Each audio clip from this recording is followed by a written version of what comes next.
Good day mga konsumo. Busy po sila sa mga orders ngayon. So, ipapakita po namin ngayon ang mga product ng Cebu, yung mga chorizo. Ito po yung chorizo na manufactured galing sa Cebu. Yan po, kami po yung nagdi-distribute dito sa amin. So, ang chorizo po nila ay may dalawang klase at tatlong klase. Ito ang tinatawag nila na jumbo, tsaka yung bite size.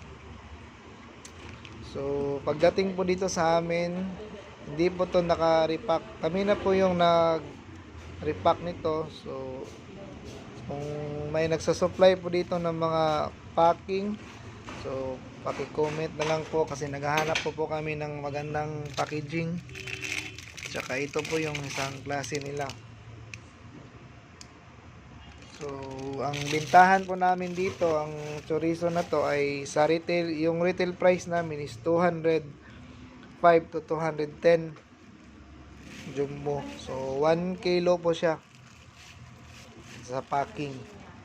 Tsaka itong bite size, ang benta po namin ito is 50. 50 is ano? 50. 50 to 55 po yung bintahan namin as retail. So, ito po yung wala na eh. Ito po 28 po yung retail namin ito. So Cebu manufactured. So lahat po 'yan. So meron din pinapadala sa amin galing Cebu itong mga bagnet na frozen.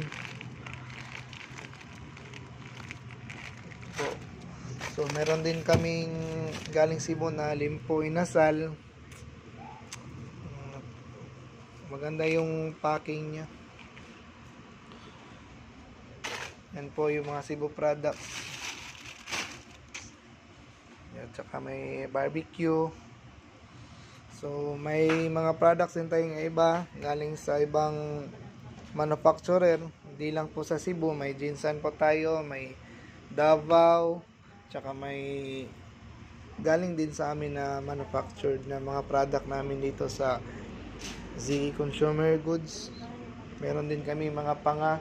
So ngayon, pinapakita ko lang muna yung mga chorizo na galing sa Cebu o mga product na galing Cebu. So dito po sa amin yung mga products na galing Cebu. Itong freezer na to is puno po ito. So, dalawang freezer yung galing Cebu na puno, pero ngayon ito na lang po yung natira.